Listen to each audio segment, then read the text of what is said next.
Le 17 juillet 1978, le monde a le regard fixé sur une ville balnéaire des Philippines qui célèbre le démarrage du championnat du monde d'échecs entre Viktor Korchnoi, dissident soviétique apatride, et Anatoly Karpov, champion du monde en titre et enfant prodige du parti. Cet affrontement, qui finira par durer 3 mois en pleine saison des pluies, restera dans l'histoire comme le match d'échecs le plus chaotique de tous les temps.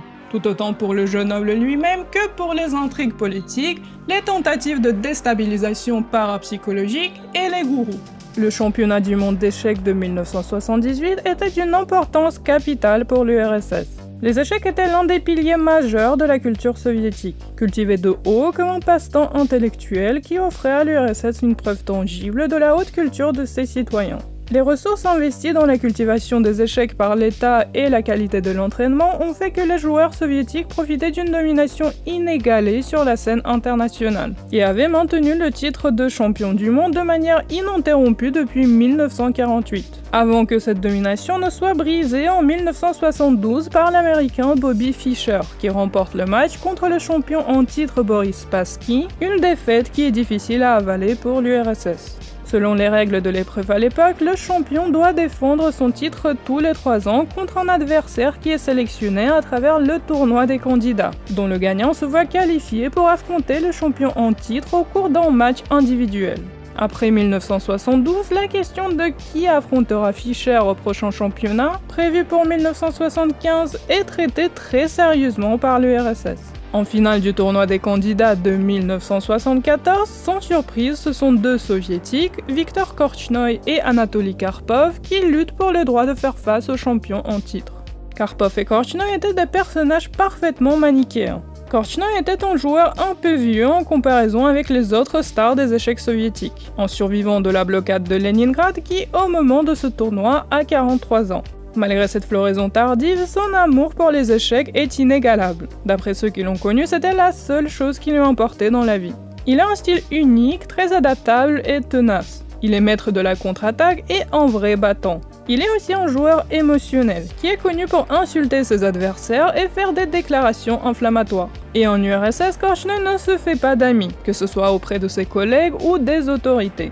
Il sait jouer au jeu psychologique avec des ouvertures étranges qui paraissent mauvaises et déstabilisent l'adversaire. Il est dangereux avec le noir et prêt à faire des sacrifices pour avoir l'initiative. Son pire ennemi est l'horloge. Il réfléchit longuement et se retrouve souvent en manque de temps, ce qui le pousse à un jeu parfois hâtif. Mais heureusement, vous n'aurez jamais le même problème à suivre le temps grâce au partenaire de cette vidéo, Holzkern. Holzkern est une marque autrichienne qui a commencé en tant qu'entreprise familiale spécialisée dans les montres, mais aujourd'hui propose également une large gamme de bijoux et d'accessoires, le tout fabriqué avec des matières naturelles. Leur spécialité est le bois, et leurs produits sont uniques grâce au grain des matières utilisées. Plusieurs de leurs modèles ont le bracelet en bois, et parmi plus de 1000 produits qu'ils offrent, on trouve énormément d'arbres différents, le noyer, l'érable, l'olivier. C'est un peu comme choisir sa baguette magique dans Harry Potter. La mienne est par exemple en amarante qui a naturellement cette belle couleur violette. Ce qui est bon à savoir aussi est que tout le bois qu'ils utilisent est certifié FSC, ce qui garantit que le bois est sourcé de manière responsable et ne causera pas de déforestation.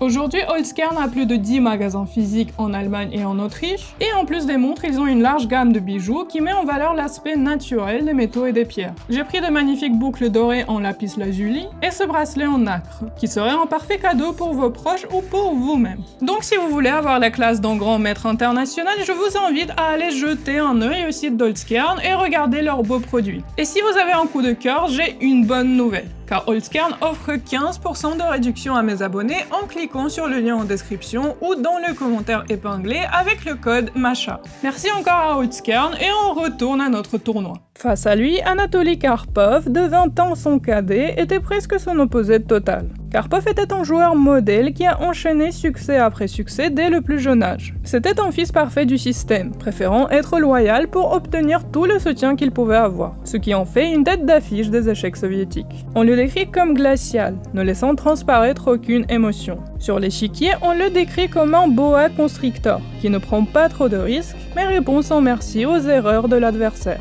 Il est rapide, connu pour blitzer ses adversaires, précis dans ses calculs et il sait contrôler l'espace dans les positions ouvertes. Sa seule faiblesse connue à l'époque serait son hésitation face aux ouvertures inhabituelles ou démodées. Le secondant de Korchnoi en 1978, Raymond Keane, grand maître anglais dont le livre sur ce championnat a été ma source principale pour cette vidéo, décrit la différence entre les deux joueurs comme fluidité versus dynamisme.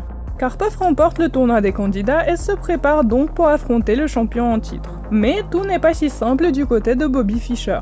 Durant ses 3 ans de règne en tant que champion du monde, il ne joue aucune partie compétitive. Avant le championnat de 1975, il avance une liste de demandes à la Fédération internationale d'échecs, la FIDE, sur le déroulement de l'épreuve, dont ils acceptent 2 sur 3. Ce dont Fischer n'est pas satisfait et le champion abandonne son titre en refusant de participer. Ainsi, en 1975, la couronne de champion du monde d'échecs est transférée par forfait à Anatoly Karpov, qui a alors 27 ans. Pour le champion en titre, le tournoi de 1978 sera donc son premier championnat du monde, et il a tout approuvé. Viktor Korchnoi, quant à lui, est extrêmement frustré par le résultat du tournoi des candidats. Il était convaincu que l'État soviétique avait délibérément misé tout sur Karpov, un joueur plus jeune contre lequel Fischer n'avait jamais joué et perdu, qui serait donc un champion du monde plus crédible dans le cas où Fischer ne se présenterait pas, ce qui devenait de plus en plus prévisible chaque jour. Korchnoi n'arrivait donc pas à obtenir de l'assistance dont il avait besoin, et faisait l'objet de menaces et de harcèlement. Ces 2 secondants ont notamment été renvoyés de Moscou au moment du tournoi et n'ont pu l'assister que par téléphone. Il sentait que le milieu des échecs soviétiques était contre lui. Faisant preuve de son caractère explosif, il se permet des insultes publiques envers Karpov, ce qui le bannit des tournois internationaux pendant 1 an. Comprenant que dans les conditions de l'État soviétique, il ne pourra jamais atteindre son rêve de devenir champion du monde, il prend sa décision. Au bout d'1 an, son banc est levé et il reprend les tournois internationaux. Par ironie du sort, grâce à Karpov qui se porte garant de sa bonne volonté pour qu'un visa lui soit accordé. En 1976, à la fin du tournoi IBM à Amsterdam, Korchnoi se rend en commissariat de police et demande l'asile politique. Le grand maître devient immédiatement persona non grata en URSS, et les autorités des échecs boycottent les tournois où il participe. Ce boycott ne s'applique pourtant pas au tournoi des candidats de 1977, et l'URSS exige que Korchnoi en soit banni. Mais la FIDE refuse et le dissident entre en compétition. Au cours du tournoi, il se voit affronter 3 de ses anciens compatriotes, Lev Polugaevski et 2 des anciens champions du monde, Tigran Petrosyan et Boris Spassky. Sa situation à ce moment est très instable. Le Pays-Bas ne lui accorde pas d'asile, il n'a plus accès à sa bibliothèque et à son entraîneur, et surtout, sa femme et son fils sont restés en URSS. Le tournoi se déroule dans une ambiance hostile. Il faut 2 jours de négociation pour que Polugaevski accepte rien que de lui serrer la main.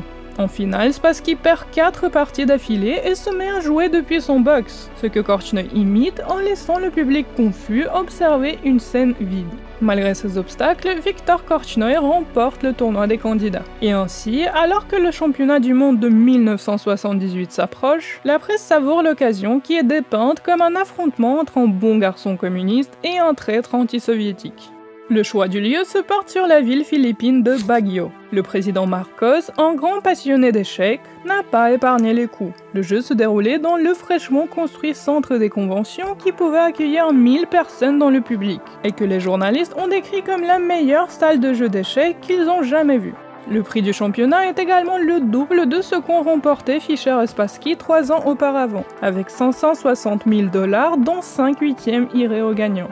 Jusque-là, le championnat du monde se jouait au meilleur des 24 parties. Pour 1978, la victoire irait au premier à gagner 6 parties, ce qui signifie qu'il n'y avait pas de date de fin prédéterminée. Les prédictions pour ce championnat varient.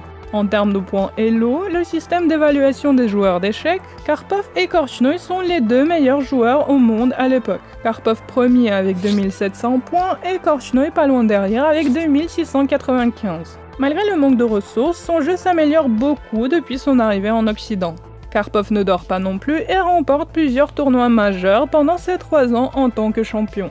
Jusque-là, Karpov et Korchnoi avaient joué 35 parties compétitives l'un contre l'autre, dont Karpov a remporté 7, Korchnoi a remporté 6 et 23 ont été nuls. Les équipes arrivent aux Philippines 2 semaines en avance. La ville de Baguio est comme une forteresse entourée de montagnes, et les adversaires sont placés dans 2 hôtels différents sur 2 sommets en face à face, ce que Keane compare à Minas Tirith et Minas Morgul dans Le Seigneur des Anneaux. À la tête de la délégation soviétique se trouve Viktor Baturinsky, ancien colonel de la justice militaire soviétique et l'un des bureaucrates des échecs qui ont poussé Korchnoi à l'exil. À sa conférence de presse, Korchnoi déclare que Baturinsky devrait être pendu, traîné sur une clé et équarri pour son travail de persécuteur. Au total, l'équipe de Karpov comporte pas moins de 16 personnes. Face à cette petite armée, la délégation de Korchnoi n'était composée que de 4 membres. Le dissident était soutenu par 3 secondants, Raymond Keane, que j'ai déjà mentionné avant, et 2 autres grands maîtres, l'anglais Michael Steen et l'israélien Jacob Murray. La délégation est menée par une certaine Petra Leuverick. Leuverick n'était pas une joueuse d'échecs, mais quand elle a rencontré Korchnoi pendant son exil, les deux se sont unis par leur disposition anticommuniste, et elle est devenue sa fervente défenseuse. Sa haine contre le régime soviétique est très personnelle. Dans les années post-guerre, lorsqu'elle était étudiante à Leipzig, occupée par les soviétiques, elle a été accusée d'espionnage et déportée en URSS où elle a passé 10 ans dans le camp de Vorkuta. En 1945, quand les suspicions d'espionnage sont tombées sur elle, elle n'avait que 20 ans. Keane s'inquiète alors que Leuverick ne soit encore plus enflammé que Korchnoi qui était déjà très combatif. Une inquiétude qui s'avérera justifiée. Les tensions commencent déjà à monter pendant la conférence de presse. Karpov est calme et esquive toutes les questions politiques. Korchnoi est plus direct. Il critique la taille de la délégation soviétique qui contient l'ancien champion du monde Mikhail Tal sous couvert de journalistes, 2 membres de la KGB, un expert en chimie et un certain Vladimir Zoukhar. Listé comme psychologue personnel de Karpov, qui deviendra l'un des personnages principaux de ce qui va s'ensuivre. Il révèle sa lettre ouverte à Brejnev où il demande à ce que sa femme et son fils soient autorisés à quitter l'URSS et accuse Karpov d'être l'un des geôliers de sa famille. Une copie de cette lettre sera envoyée à l'ambassadeur soviétique aux Philippines qu'il retournera non ouverte. Aussi étrange que cela puisse paraître, les débats avant le match touchent également les rayons de la main. Leuverick annonce promptement que Korchnoi a ramené un appareil anti-rayon avec lui. Baturinsky riposte en exigeant que la chaise personnelle de Korchnoi qu'il a spécialement ramenée de Suisse soit passée au rayon X à l'hôpital général de Baguio, ce qui ne révèle naturellement rien. Mais la question qui sera au centre des débats les plus acharnés est celle du drapeau. Korchnoi veut jouer sous le drapeau suisse, car il y vit désormais et se propose de les représenter aux Jeux Olympiques. Le gouvernement suisse y consent. Mais ce n'est pas acceptable pour la délégation soviétique qui veut qu'il joue sous le drapeau blanc avec le mot « sans État » écrit dessus. Korchnoi rétorque alors que s'ils veulent des mots, il veut bien jouer sous le drapeau du marteau et de la faucille avec la phrase « Je me suis échappé ». La dispute est résolue seulement 2 jours avant le match. Le drapeau soviétique sera affiché sur la scène, mais aucun des 2 joueurs n'aura de drapeau à ses côtés sur la table. La cérémonie d'ouverture a lieu le 17 juillet.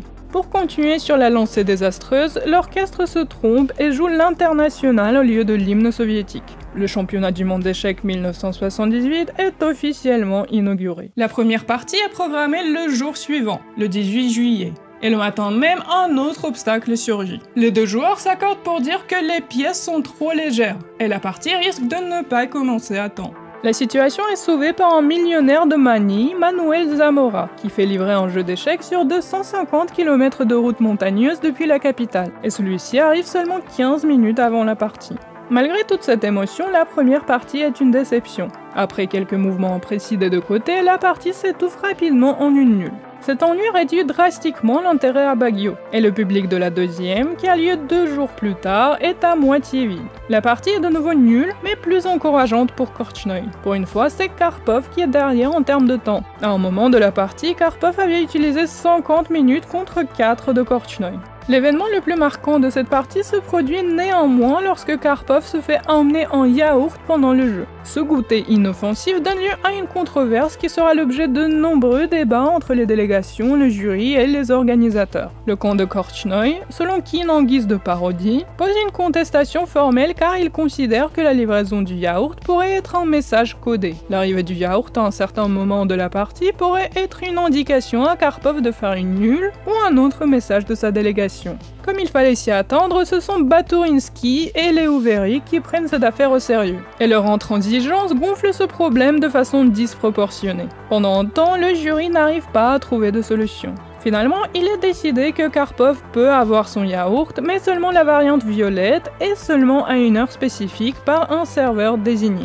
La presse s'adonne à cœur joie sur la grande controverse du yaourt. Le Washington Post écrit dans l'article intitulé « Une tempête dans un pot de yaourt », la contestation était une blague, je crois, dit l'arbitre principal Lothar Schmidt. Le Daily Telegraph moque la décision de l'arbitre en écrivant « Dans cette atmosphère raréfiée que seuls les grands maîtres d'échecs semblent comprendre pleinement, il semble que de sérieuses complications pourraient survenir si on demandait à Herr Schmidt de faire la distinction, par exemple, entre un yaourt mauve et violet. Les implications restent effrayantes. » Les deux parties qui suivent sont encore nulles. Pendant la troisième, Korchnoi domine, mais faiblit au coup 24 et Karpov arrive à lui soutirer une nulle. À la quatrième partie, en plus du Yaourt Gate, Karpov commence à se plaindre de la hauteur de sa chaise, et une série de coussins lui est offerte avant de trouver le bon. Malgré son confort nouvellement acquis, la partie est de nouveau nulle. Korchnoi semble avoir établi une stratégie stable pour contrer l'avantage de Karpov quand celui-ci joue blanc.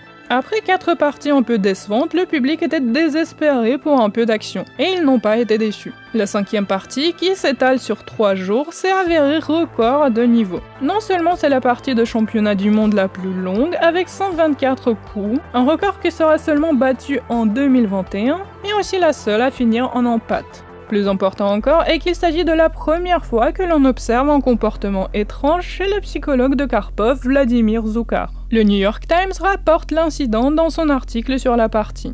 Korchnoi se plaignait officieusement ce matin d'un parapsychologue soviétique qu'il a identifié comme étant Vladimir Zoukhar, qui est assis près de la première rangée et le fixe du regard pendant les jeux. Korchnoi a déclaré « Ce n'est pas que je crois qu'il puisse m'hypnotiser ou perturber ma concentration d'une manière ou d'une autre, mais je n'aime pas que les soviétiques l'aient mis là avec une telle intention. » Vladimir Zoukhar était un médecin psychiatre qui avait longuement travaillé avec l'armée, avant d'être nommé responsable du laboratoire de parapsychologie expérimentale de l'Institut psychiatrique russe de Moscou en 1973. Connu pour pratiquer l'hypnose thérapeutique, son rôle à Baguio consiste officiellement à aider Karpov avec ses insomnies, mais son comportement pendant le jeu perturbe Korchnoi. La première fois que Léo Veric le remarque, elle l'intimide brillamment en lui offrant une copie de L'Archipel du Goulag, livre d'Alexandre Solzhenitsyn qui dévoile les atrocités du système carcéral soviétique qui à l'époque est encore interdit en URSS. Mais plus tard, le psychologue est repéré un peu plus loin et sa présence au match deviendra une dispute encore plus grande que la controverse du yaourt.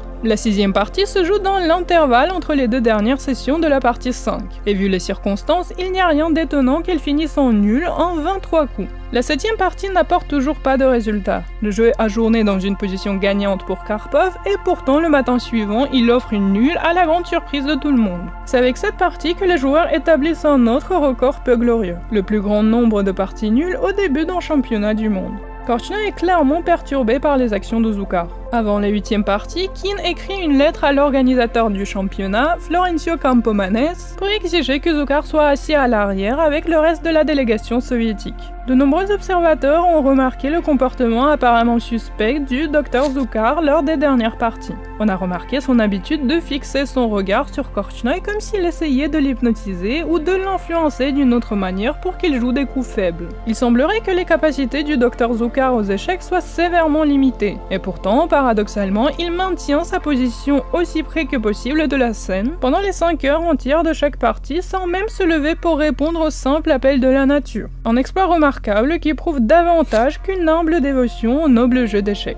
La partie 8 est un autre coup au moral de Korchnoi, qui joue notoirement mal quand il est énervé. Après 7 parties courtoises, autant que la situation le permet, Karpov refuse de lui serrer la main avant le début du jeu, et Korchnoi se retrouve avec la main suspendue dans l'air. Le coup fonctionne et Korchnoi est déstabilisé. Il joue une ouverture très risquée qui n'avait pas été préparée, ce dont Karpov profite avec perfection et met enfin fin à la séquence de parties nulles. Korchnoi refuse d'abord de signer la feuille de partie, mais accepte le matin suivant. Karpov mène alors 1-0.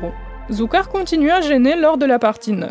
Léo Veric demande à l'arbitre Schmidt d'appliquer la règle de ne pas déranger le joueur, et celui-ci demande au psychologue de rejoindre sa délégation. Cependant, Zoukhar ne fait que se déplacer de la 5e rangée vers la 7e. Léo Veric essaie alors de déplacer la partie vers une pièce close, mais Korchnoi ne se sent pas encore perturbé et refuse. Le jeu lui-même suit la logique établie. Korchnoi obtient un avantage, mais y perd trop de temps et Karpov s'en sort avec une partie nulle. Jusqu'ici, Korchnoi réussit à obtenir des positions victorieuses plus souvent que Karpov. Mais c'est Karpov qui a la seule victoire, et donc les prédictions se divisent. Le 5 août, les soviétiques font une réponse formelle à la lettre de Keane et nient les accusations d'hypnose. Après la 9e partie, ils passent à l'attaque et protestent la décision de Schmidt d'enlever Zoukhar. Leur réclamation est signée par Karpov lui-même. Après une réunion de 6 heures, le jury décide que Schmidt n'a pas le droit de trancher sur les perturbations subjectives ou mentales. Et rien n'est décidé de ce qui devrait être fait de Zoukhar à l'avenir. En réponse, Leo Veric écrit un communiqué explosif au nom de Korchnoi où elle accuse le jury, les organisateurs et le président d'être biaisés envers les soviétiques, en disant notamment que désormais Korchnoi entendra, résonnant dans les poches de son adversaire, le cliquetis de chaînes qui oppresse sa famille dans le camp de prisonniers qu'est l'Union soviétique. Des années plus tard, en 2016, Karpov remarquera à propos de ce débat « Cette folle de Petra mettait de l'huile sur le feu, au lieu de dire à Korchnoi « Victor, ne te laisse pas distraire par des bêtises ». Les inquiétudes de Keane vis-à-vis de Leo Veric semblaient se confirmer. Le jour du communiqué se joue la 10e partie, qui est bien qu'intéressante et de nouveau nulle. Plus le championnat avance et plus les tensions augmentent. Et les contestations pullulent. La délégation soviétique répond aux déclarations de Leo Veric dans un communiqué glacial. Cette femme, qui n'a jamais rien eu à voir avec les échecs et le mouvement international des échecs, qui déclare ouvertement sa haine rancunière envers l'URSS, tente de transformer la compétition sportive distinguée qu'est le championnat du monde d'échecs en terrain d'entraînement de la guerre froide. Il remarque aussi au passage que Keane a perdu ses qualités de gentleman anglais à force de s'associer avec des personnages comme Korchnoi et Leo Veric. Malgré le chaos, la 11e partie voit le vent tourner pour Korchnoi, et il remporte enfin sa première victoire grâce à l'une de ses ouvertures non classiques. Le score est égalisé à 1-1 avec 9 nuls. Après sa défaite, Karpov repousse la prochaine partie. Baguio est en pleine tempête tropicale pendant ce temps. Ce repos ne semble pas aider le champion en titre. Pendant la 12e partie, Korchnoi domine de nouveau, mais Karpov est sauvé par un malentendu. Le jeu est ajourné et il offre une nulle, mais Leo Veric rétorque que depuis qu'il a refusé de serrer la main à Korchnoi, toutes les offres de nulle doivent passer par l'arbitre. Schmidt comprend mal et croit que Korchnoi propose une nulle. Celui-ci se voit alors obligé d'accepter pour ne pas embarrasser l'arbitre. Zoukhar est de nouveau aperçu dans la 5e rangée, alors qu'il aurait été décidé d'un accord verbal qu'il devait rester dans la 7e. Sa présence commence à sérieusement peser sur Korchnoi. The whole Red Army against me, and in the charge of the army, not Baturinski, Zoukhar. Dans un geste de défense mentale, il engage le psychologue israélien Dr Vladimir Beringer. Comme Keane le note ironiquement, on ne sait pas si Beringer était moins puissant que Zoukhar ou si Karpov avait des résistances mentales plus fortes. Mais ce dernier n'est nullement perturbé par sa présence. Étonnamment, c'est Leo Veric qui fait objection à la venue du psychologue. Et bien qu'il ait l'air de rassurer Korchnoi, elle le convainc de le renvoyer au bout de quelques jours. Au même moment, le comte de Korchnoi fait une acquisition importante en la personne d'Oskar Panov, grand maître argentin qu'ils embauchent tout comme les soviétiques sous couvert de journalistes. À la 13e partie, Korchnoi ajourne encore une fois dans une position avantageuse, mais cette fois-ci, ses erreurs ne lui valent pas simplement une nulle. Il se retrouve de nouveau en manque de temps et finit par perdre. Il est nerveux et clairement mentalement perturbé selon Keane, et le camp Korchnoi s'inquiète qu'ils n'ont peut-être pas le niveau des analystes soviétiques à qui ils reconnaissent une touche de génie, sans doute due à la présence de l'ex-champion du monde Tal. La partie 14 commençait dans l'intervalle entre les deux sessions de la 13e et achevée le même jour que cette dernière est tout aussi impitoyable. Korchnoi fait encore des erreurs et Karpov exploite les petits avantages qui lui permettent de sécuriser sa 2e victoire du jour. Karpov mène alors 3-1. La nature répond à ce tournant avec un tremblement de terre de niveau 6. Malgré tout, Korchnoi décide de ne pas repousser la 15e partie, mais elle s'étouffe assez rapidement en une nulle. Le seul moment marquant est une altercation à propos de Karpov qui se balance sur sa chaise, et le jury du matin suivant l'interdit promptement. La nature continue à planter le décor. Il pleut 24 heures sur 24. Pendant que Karpov et Korchnoi jouent leur 16e partie, 15 000 personnes sont évacuées des basses terres en dessous de Baguio, et 2 personnes perdent la vie dans un éboulement. L'île connaît des problèmes d'électricité, et les organisateurs ont peur que le générateur de la salle des jeux ne rende l'âme. La partie est de nouveau nulle.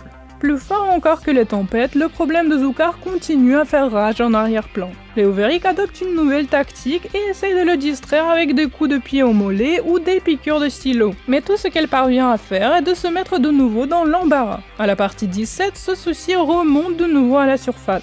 Korchnoi fait violemment objection à la présence de Zoukhar et menace de le dégager physiquement si nécessaire. Campomanes accepte de déplacer Zoukhar au fond, mais prévient que ce serait la dernière fois. Cette dispute coûte 13 minutes à Korchnoi et la partie est de nouveau un désastre pour lui. Comme on l'a déjà vu plusieurs fois, il monte une position gagnante, mais finit par faire des erreurs, manquer de temps et perdre. Sa résignation est célébrée par les applaudissements de 30 touristes soviétiques dans le public qui venaient d'arriver aux Philippines le jour même. Karpov mène désormais 4-1. La position de Korchnoi commence à être désespérée. Les observateurs spéculent qu'il trouverait une excuse pour faire défaut au lieu de souffrir l'humiliation de défendre une côte perdue. Ce qui n'aide pas est Leo Veric, que Keane suspecte d'être capable d'influencer Korchnoi à finir le tournoi en un grand geste politique plutôt que de laisser Karpov gagner dans les règles de l'art. Il espère que le prix du perdant, qui monte à $200 000, l'en dissuadera.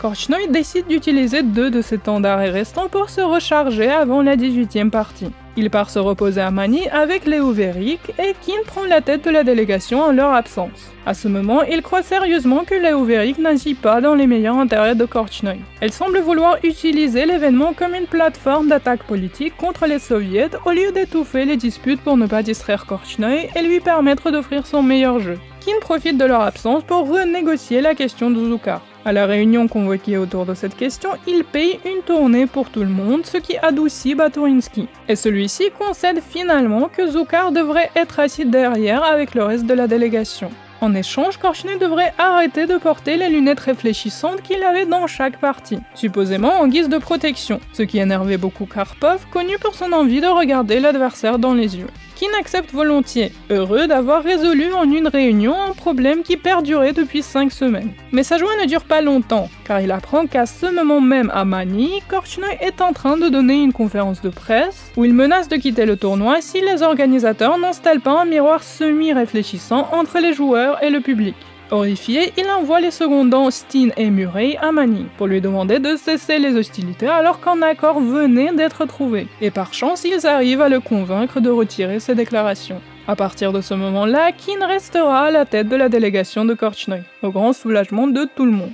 Le 2 septembre, le tournoi reprend avec la 18e partie. Keane convoque le jury pour une réunion informelle et porte un toast pour que les réunions se fassent désormais autour de boissons et non de contestations. Il leur offre également des chevaux en bois en guise de branches d'olivier. La partie elle-même est marquée par la présence de l'ambassadeur soviétique qui essaie de s'asseoir dans la 2e rangée, mais Keane le persuade de se mettre avec le reste de la délégation. Après tous les problèmes pour déplacer Zoukhar, j'étais très heureux d'avoir pu déplacer l'ambassadeur soviétique en 2 minutes, il écrit. Karpov commence par une ouverture nouvelle, et Korchnoi, qui, comme l'écrit amèrement Keane, a passé la dernière semaine à faire des ultimatums à Manille au lieu de se préparer, galère, mais arrive à se défendre et la partie est de nouveau nulle. Un esprit de détente semble s'installer, mais à la 19e partie, reportée au 7 septembre, Leo Veric remplit le public de personnages qui feraient rougir le fameux Dr Zoukhar. D'un côté, on note un groupe d'étudiantes de parapsychologie du père jésuite Jaime Bulatao, prêtre et parapsychologue qui combinait la perception extrasensorielle, l'hypnose et la théologie, et enseignait sa méthode éponyme à Manille. Mais la présence qui causera un nouveau cycle de soucis à l'organisation est celle des Américains Stephen Dwyer et Victoria Shepard, surnommés Dada et Didi, 2 membres de la secte néo-hindouiste Ananda Marga que Korchnoi a rencontrés pendant son temps de repos à Manille et qui ont offert de lui venir en aide contre les influences maléfiques de Zoukhar. We don't know if Zoukhar is influencing him or not, but if there is any negative influence from the part of Zoukhar, the meditation that Victor is doing will block that. Vêtu de robe orange, il s'assoit en posture du lotus juste à côté de la délégation soviétique, qui s'évacue rapidement au restaurant du centre des conventions. Mais l'excentricité de ce binôme était le dernier de leurs soucis, car il a été rapidement découvert que les Ananda Marga étaient alors en liberté conditionnelle, en attendant l'appel de leur procès pour la tentative de meurtre au couteau d'un diplomate indien. En première instance, ils avaient tous les deux reçu 17 ans de prison. Au retour des soviétiques, le couple se déplace et reste sous surveillance des agents de sécurité pendant toute la durée de la partie, qui sera, malgré tout le chaos, nulle. Le matin de la 20e partie, une réunion d'urgence est appelée pour discuter du sort de cette nouvelle acquisition de la délégation de Korchnoi. Il est décidé que les personnes avec un casier judiciaire n'auraient pas le droit de faire partie du public à partir de la 21e partie. Et en attendant, le couple peut regarder la 20e une dernière fois à condition qu'il soit en vêtements civils et assis normalement. Korchnoi commence fort mais fait des erreurs et le jeu est ajourné dans une position qui semble perdante pour lui. Mais par miracle, il s'en sort avec une nulle. À la fin du match, il dit à juste titre « Aucun nombre de gourous ne peut m'aider si je joue des mauvais coups ». La partie 21 arrive et les Ananda Marga sont bien absents, ce qui paradoxalement porte bonheur à Korchnoi. Suite à l'une des meilleures parties du tournoi, avec des choix créatifs des deux côtés, Korchnoi remporte sa seconde victoire. Le score est 4-2 avec 15 nuls. Bien que les Ananda Marga n'entrent plus dans la salle du jeu, ils sont toujours logés à l'hôtel de Korchnoi. Et d'après Kin, leur présence et leurs exercices de méditation aident le grand maître à être plus calme. Les détails du crime des Ananda Marga circulent auprès des organisateurs. Ils s'inquiètent à juste titre de l'association du match avec le crime. La prochaine partie est menacée d'être reportée avant que cette question ne soit réglée, et l'équipe Korchnoi accepte de les déplacer vers la villa privée qui a été offerte à Korchnoi pour son usage libre pendant le championnat, ainsi que d'annoncer officiellement que le couple ne fait plus partie de la délégation. La partie 22 elle-même est une déception pour tout le monde et finit de nouveau en une nulle. La villa de Korchnoi est à ce stade un refuge de tous les gourous et abrite les Ananda Marga qui n'avaient plus nulle part où aller, ainsi que les étudiants du père Boulatao mentionnés plus tôt qui par ailleurs ne connaissent rien aux échecs, mais soutiennent Korchnoi par leur vibration. La 23e partie n'offre toujours rien de sensationnel. Les deux adversaires jouent bien et finissent en une nulle. Le soir avant la partie 24, Korchnoi convoque tout son groupe éclectique de parapsychologues, adeptes et grands maîtres internationaux dans la villa pour une séance de méditation. Assis en cercle en posture du lotus, ils chantent des mantras pendant 20 minutes avant un repas de fruits et légumes sacrés. Le rituel ne lui porte pas bonheur et la partie qui s'ensuit est de nouveau nulle. La présence des Ananda Marga continue à déranger. Kin est convoqué en réunion car le couple a été aperçu dans le vestibule de l'hôtel où il ne loge plus, ce qui selon le jury rompt les accords précédents. La 25e partie marque le passage du tournoi vers le temps additionnel. Tous les autres championnats du monde depuis la Seconde Guerre mondiale se jouaient en 24 parties. Et si cela avait toujours été le cas, Karpov serait désormais gagnant. Le champion était contre le nouveau système, et le match semble le fatiguer. Il laisse passer quelques coups stratégiques et les parties 25 et 26 sont de nouveau nulles. Ses problèmes d'insomnie font de nouveau surface, et le Dr Zucar, a priori embauché pour cette raison, ne s'avère d'aucune utilité. Le matin de la 27e partie, Kin est convoqué au commissariat de police de Baguio car 3 citoyens locaux ont essayé de solliciter 15 000 $ de Korchnoi en échange de services de magie noire et menacé d'assurer sa défaite s'ils ne payaient pas. Leurs menaces ont peut-être été fondées, car à la 27e partie, le grand maître suit le chemin battu. Il commence dans une bonne position, manque de temps et ajourne dans une position perdante. À la reprise, Korchnoi n'est pas là. Steen se rend en urgence à la villa et retourne avec une note de résignation juste avant qu'il ne perde pour raison d'absence. Karpov mène 5-2. Karpov n'a plus besoin que d'une seule victoire, et le sort de Korchnoi semble scellé, mais celui-ci ne se résigne pas aussi facilement. La partie 28 commence avec un avantage de Korchnoi, mais est ajournée dans une position difficile, possiblement nulle. Et pourtant, à la reprise, Karpov loupe des possibilités de créer une nulle et Korchnoi remporte sa 3e victoire. Le score est 5-3. La nature se fait de nouveau savoir. Le matin de la 29e partie, juste 1 heure avant le début, le générateur de la salle du jeu explose.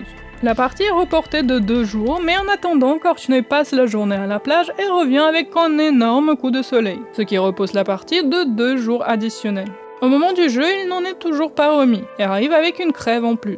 Mais malgré son état de santé, cette partie s'avère de nouveau triomphante pour Korchnoi. Le jeu est ajourné dans une position légèrement plus avantageuse pour lui, mais c'est la tentative de Karpov de blitzer son adversaire comme il a l'habitude, qui échoue et Korchnoi en sort victorieux. L'écart se resserre et le score est désormais 5-4.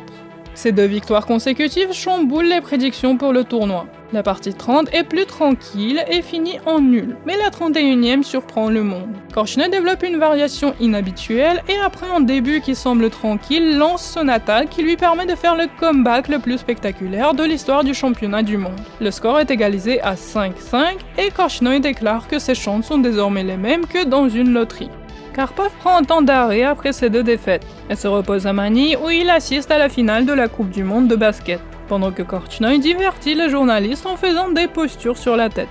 Tout le monde sent que cette 32e partie sera la dernière, et les soviétiques retournent une dernière fois au jeu de déstabilisation psychologique. Le matin du 17 octobre, 3 mois après le début du championnat, la délégation de Karpov exige que les Ananda Marga soient expulsés de Baguio. À la partie, le Dr Zucar est de nouveau là. dans la 4e rangée, malgré les accords négociés par Keane. En voyant l'état de fatigue de Karpov, Korchnoi opte pour une ouverture risquée avec noir et joue clairement pour la victoire, ce qu'on lui déconseille. Il serait plus prudent de jouer pour une nulle et gagner à la prochaine partie avec blanc. Mais il n'écoute pas et en résulte une bataille complexe où Karpov délivre un jeu digne de ce qui deviendra son triomphe. Korchnoi tente de prolonger la souffrance et ajourne le jeu dans une position désespérée, mais finit par se résigner avant la reprise, achevant de façon aussi décevante son combat. En guise de dernière contestation, il refuse de signer la feuille de partie et quitte les Philippines avant la cérémonie de clôture, mettant ainsi en péril son prix de consolation de 200 000 $. Après 3 mois et 32 parties, le championnat est enfin terminé. En 1975, Anatoly Karpov avait obtenu le titre de champion du monde sans devoir jouer. Et ce jour-là, en 1978, il lui a fallu 32 parties difficiles pour le garder. Le miracle n'est pas arrivé. La réputation de Karpov prend même un coup suite à cette victoire. Pendant ces 3 ans de règne, il paraissait invincible, mais Korchnoi a exposé ses failles au monde entier. Le championnat de 1978 n'était pas le premier championnat du monde à se mener dans un climat hostile, mais c'était sans doute l'un des pires. Le monde des échecs a connu des antipathies personnelles et des conflits idéologiques, mais à Baguio c'était les deux à la fois, plus forts qu'auparavant. Et les nombreuses controverses ne touchaient pas que les joueurs, mais aussi les délégations, le jury et les organisateurs. Il est difficile de savoir comment cette atmosphère a affecté Karpov, qui, fidèle à sa réputation glaciale, n'affichait rien sur son visage. Mais Korchnoi, un joueur émotionnel et impulsif, était clairement perturbé, et la cause principale en a été le Dr Zucar, qui, selon la conviction personnelle de Keane, était la raison de sa performance désastreuse entre les parties 13 et 17. Karpov et Korchnoi s'affronteront de nouveau au championnat du monde de 1981. Cette fois-ci, le match est beaucoup plus tranché. Korchnoi n'arrive plus à se battre comme avant, il perd 3 des 4 premières parties et Karpov gagne son titre avec un score net de 6-2. Cette année marque la fin des espoirs de Korchnoi de devenir champion du monde, pour lesquels il a quitté l'URSS. Sa carrière n'est pas finie pour autant, et il accumulera l'un des meilleurs palmarès de l'histoire des échecs avant de décéder en 2016. Karpov, quant à lui, maintiendra son titre jusqu'en 1984, où le monde observera un nouveau record de durée du championnat du monde, avec 48 parties jouées contre Garry Kasparov. Florencio Campomanes, alors président de la FIDE, sera obligé de mettre fin au match sans vainqueur au bout de 6 mois d'épuisement. La femme et le fils de Korchnoi sont autorisés à quitter l'URSS en 1982, après 6 ans de lutte. Le bonheur conjugal ne finit cependant pas par durer, car Korchnoi divorce sa femme et épouse nul autre que Petra Leuveric, qui devient Petra Korchnoi en 1992. Le monde des échecs connaîtra d'autres records, scandales, intrigues et événements improbables. Pour tout l'air noble et lisse que le jeu donne de l'extérieur, le monde des échecs est en réalité peuplé par des personnages plus extravagants les uns que les autres. Et on pourrait l'explorer infiniment car chaque nouvelle couche en dévoile une autre. Il n'empêche, et Keane l'affirmera toujours 4 décennies plus tard, que Baguio 1978 reste l'un des championnats du monde les plus étranges. Et ce spectacle qui combine hypnose, yaourt, parapsychologie, néo-hindouisme, tempête tropicale et intrigue politique, reste l'un des événements clés de l'histoire des échecs. Merci à vous d'avoir suivi cette histoire incroyable avec moi. Si vous voulez mieux comprendre les origines parapsychologiques du Dr Zucar, je vous recommande ma dernière vidéo sur l'ésotérisme soviétique. Elle est passée sous le radar de beaucoup d'entre vous, mais je sens qu'elle va vous plaire. Merci à Rutskern d'avoir été le partenaire de cette vidéo. Pour profiter de votre réduction, vous trouverez le lien en description et dans le commentaire épinglé. La partie est ajournée pour le moment. Rendez-vous à la reprise.